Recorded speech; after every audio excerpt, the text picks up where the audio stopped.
Hello students, welcome back to ours maths channel. हमारी series चल रही है इम्पॉर्टेंट क्वेश्चंस की, जिसमें हम थ्योरम्स कर रहे हैं। Today we are doing Thales theorem. आज क्या करेंगे? थेल्स थ्योरम करेंगे, जिसे हिंदी में कहा जाता है समान अनुपात प्रमेय।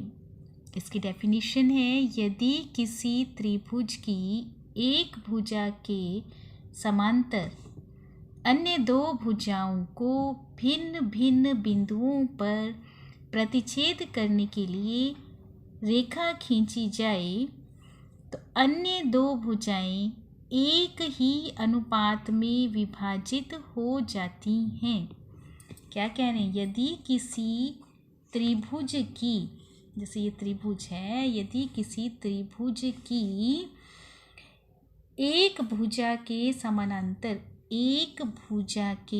समानांतर कोई रेखा खींची जाए तो अन्य दो भुजाओं को वो समान अनुपात में विभाजित करती है।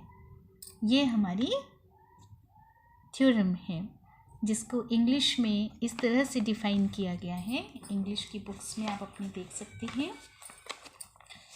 इंग्लिश में आप ये 6.1 ये थ्योरम है। If a line is drawn parallel to one side of a triangle to intersect the other two sides in distinct points, the other two sides are divided in the same ratio. अब इस theorem को हमें किस प्रकार से करना है? सबसे पहले आप यहाँ पर इस तरह से एक ट्रायंगल बना लेंगे, जिसे हमने यहाँ पर कंस्ट्रक्ट करके आपको दिखाया है, पूरा सिंपल। ठीक है, ABC एंड DE पैरेलल एक लाइन ली है। हम यहाँ लिखेंगे, दिया है इंग्लिश में गिवन त्रिभुज ABC, जिसमें DE पैरेलल है BC के, DE पैरेलल है BC के। आपको सिद्ध क्या करना है? सिद्ध करना है आपको AD upon DB equals to AE upon EC। मतलब आपको ये प्रूफ करना है, टू प्रूफ। अब इसके लिए हमें करनी है कंस्ट्रक्शन। तो हम कंस्ट्रक्शन में क्या करेंगे? कंस्ट्रक्शन के अंदर सबसे पहले हम BE को मिलाया। तो क्या करेंगे? BE को मिलाएंगे। कंस्ट्रक्शन आपकी डॉटेड होती है हमेशा। आपने BE को मिलाया और यहाँ पर साथ ही लिख दीजिए BE को मिलाया। फिर DC को मिलाया, उसको साथ ही स्टेप बाय स्टेप वहाँ लिख दीजिए। आप इंग्लिश में लिख सकते हैं, join D to E and join D to C and join B to E। ये हो गया। D व C को मिलाया।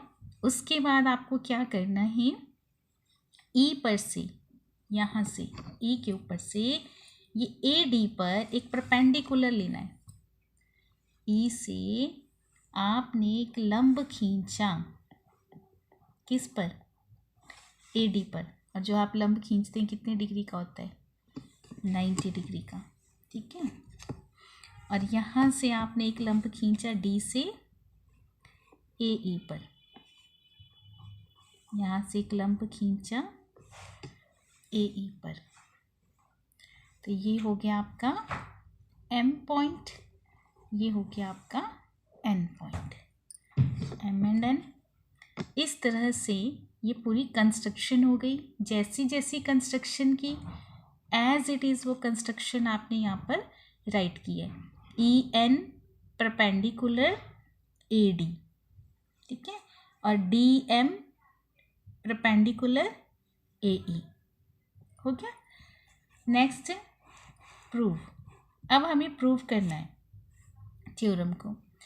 तो थ्योरम को प्रूफ करने के लिए हम क्या लिख रहे हैं? हम लिख रहे हैं एरिया त्रिभुज ADE, जो हमारी त्रिभुज ADE ऊपर वाली ये त्रिभुज है, इसका एरिया ले रही हैं साथ ही हम कर रहे हैं एरिया और त्रिभुज DBE। एरिया कौन सा ले रहे हैं? अगर हम इस साइड से ले रहे हैं, इसको आप ध्यान से समझिए। अगर आप ADE ले रहे हैं तो साथ ही जो त्रिभुज यहाँ से आप लोगे, ये त्रिभुज बन रही है ना, इसी का एरिया लोगे DBE। ठीक है, एक साइड का पूरा त्रिभुज ADE और त्रिभुज DBE में, तो इन दोनों का एरिया ले लिया हमने अपॉन में, रेशियो में। अब त्रिभुज का एरिया किसके बराबर होता है? हाफ बेस इंटू हाइट, तो हाफ हो गया। इसका बेस क्या है? AD इसका बेस है। ADE का बेस क्या है? बेस है इसका AD, और इसकी हाइट क्या है? EN इसकी हाइट है। और DBE में इसका बेस क्या है? इसका बेस है DB, और इसकी हाइट भी EN है। ठीक है, तो यहाँ पर हमने लिखा half into AD multiply EN और half multiply DB into EN। अब हाफ से हाफ कैंसिल, EN से EN कैंसिल, तो area triangle ADE upon area triangle DBE किसके इक्वल हो गया? AD upon DB। ये था हमारा first step, first equation clear. अब हम सेकंड स्टेप करेंगे इसका। सेकंड स्टेप में एरिया ऑफ ट्रायंगल ADE दोबारा से लिया। अब हम सेकंड साइड से ट्रायंगल उठाएंगे अपना ECD। ये देखिए ADE लिया और ECD ये ट्रायंगल हम लेंगे, और दोनों का एरिया वैसे ही लिखेंगे सेम जैसे पहले किया था, हाफ। अब इसका बेस क्या हो गया? यहाँ पर AE बेस हो गया। ठीक है, और इसमें आपका हाइट क्या आ गई? DM। और यहाँ से अगर आप ये वाला ट्रायंगल ले रहे हो EDE, तो इसका बेस क्या आ जाएगा? EC आ जाएगा, और इसकी हाइट भी आ जाएगी DM। तो यही हमने यहाँ लिखा है, half AE multiply DM, half EC multiply DM। यहाँ पर फिर से half half cancel, DM cancel, आपके पास बचा है AE अपॉन EC। तो ये आपका area of triangle ADE equals to AE, area of triangle ECD equals to EC।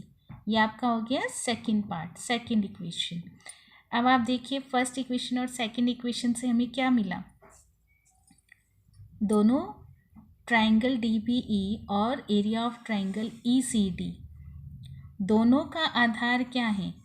Same है। ठीक है, DBE और ECD दोनों का आधार क्या है? सेम है, और समांतर रेखाओं के बीच में ये दोनों ट्रायंगल्स बनी है। तो हम क्या कह सकते हैं? इक्वेशन थर्ड हो गई। तो इसके अकॉर्डिंग हम ये कह सकते हैं कि त्रिभुज